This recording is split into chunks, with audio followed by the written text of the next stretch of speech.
আসসালামু আলাইকুম, welcome to my page table treats থেকে। আমি আজকে একটা ভিন্নধর্মী শুটকির রেসিপি রান্না করব, লইট্টা শুটকি দিয়ে পুঁই শাক। তো আমি এখানে লইট্টা শুটকি ভেজে নিব, আর একটু লালচে কালার যখন হয়ে যাবে তখন আমি এটা পানি দিয়ে একটু সেদ্ধ করে নেব, তারপরে থেতো করে নেব। শুটকিটা আমি অফ স্ক্রিনে ভেজে নিয়েছি। এখন আমি এখানে কিছু পরিমাণ মতো পানি দিব, দিয়ে শুটকিটা একটু সেদ্ধ মতন করে নেব, একটু হালকা একটু সেদ্ধ মতন করে নেব। তারপর এটা থেতো করে নিয়ে আবার ফিরে আসছি আপনাদের সাথে।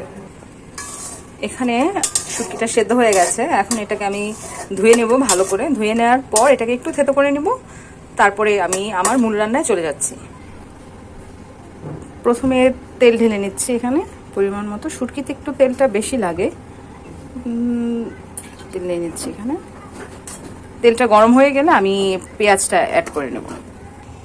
তেলটা গরম হয়ে আসছে, এখন আমি এখানে পেঁয়াজ দিয়ে দিলাম। পেঁয়াজটাকে ভেজে নিয়ে তারপর আমি আমার মশলা দিয়ে দেবো।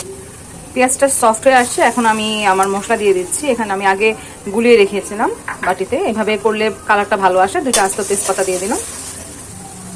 যখন তেলটা ভাসা ভাসা হবে তখন এখানে কিছু পানি এড করে এটাকে আরেকবার কষিয়ে নিয়ে আমি এখানে শুটকি থেতোটা দিয়ে দেবো। খুব ভালো করে মশলাটা কষিয়ে নিয়েছি, এখানে আমি শুটকিগুলো থেতো করা ওটা দিয়ে দেবো। শুটকিটাকে ভালো করে কষিয়ে নিয়ে এখানে আমি কিছু আলু অ্যাড করবো। আলু দিয়ে দিলাম। কি সুন্দর একটা টকটকে লাল কালার চলে আসছে। এখন আমি এখানে আস্তে আস্তে পুঁই শাক পাতাগুলো দিয়ে দেবো, দিয়ে এটাকে ভালো করে নেড়ে চেড়ে অফ করে দেবো। এটাকে ভালো মতো কষতে দিব। এটা পাতা থেকে এমনিতেই পানি ছাড়বে, আমি এক্সট্রা কোনো পানি অ্যাড করবো না, এটা কষিয়েই রান্না করব। এই যে আমার এটা মাঝখানে অফ স্ক্রিনে আমি ঢাকনা খুলে নেড়ে দিয়েছি। এটাকে আরও বেশ কিছুক্ষণ কষাবো। কষানোটা হয়ে আসলে এখানে একদম সব শেষে আমি কাঁচামরিচ দিয়ে এটাকে নামিয়ে ফেলবো। কাঁচামরিচ অ্যাড করব খুবই সামান্য। এটাকে আবার ঢেকে দেব। হয়ে গেছে আমার শুটকি রান্নাটা।